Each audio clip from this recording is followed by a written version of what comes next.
What this page never has been, nor never will be, is a breeding ground for comments like these. I have made videos on this before, but I get these bots in my comments like Jeff Hickams saying that missing and murdered Indigenous women and Two-Spirit people are a cult that are leaving unalived bodies around oil fields as a protest.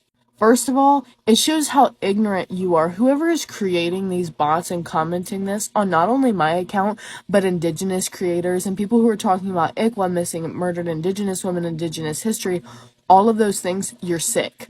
You had the time, the knowledge, the know-how to create all of these bots to wreak havoc and harm upon people just trying to educate people online. You had all those resources, and instead of using it for good, you used it for bullshit like this.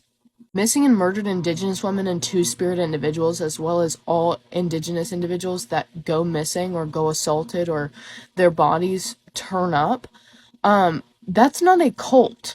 These are individuals who either had their lives taken, had family members that were taken from them, or were left severely traumatized. How dare you? Missing and murdered Indigenous women dates back to the early days of colonization. It's no cult. You were so adamant on calling missing and murdered Indigenous women a cult, but I'm sure that you're not in any white supremacist comment section saying such things. You are so loud and proud about being against Indigenous people and against the fight to allow them to receive justice for their missing and murdered Indigenous women, Two-Spirit, and individuals, and yet you don't sit out there and you don't make any change. It angers me. It angers me because you choose to create different platforms for this type of hatred, and yet you do absolutely nothing to raise up Indigenous communities.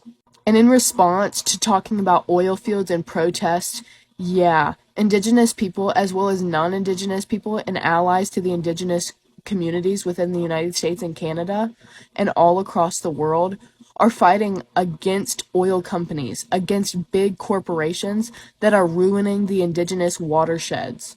Need I remind you that all land in North America is Indigenous land? White people, Europeans, are not the sole owners of this land. This includes Canada, Mexico, South America, and many other places, not only in North America. And not only do these pipelines do physical damage to these areas and the Indigenous community, they also do emotional damage as well. And it plays into the epidemic that is missing and murdered Indigenous individuals, children, women, and Two-Spirit people. When these corporations that have large manpower, large groups of people, and they temporarily move on to Indigenous land and Indigenous territory, and all land is their territory, let me add that. But when they move into these areas temporarily while they're setting up that pipeline, missing and murdered Indigenous women, those rates go through the roof.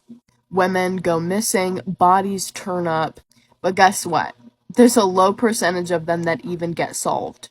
Many people are still looking for their loved ones and their friends and their children and their sisters and their mothers and their aunts decades later, and they're still fighting for justice.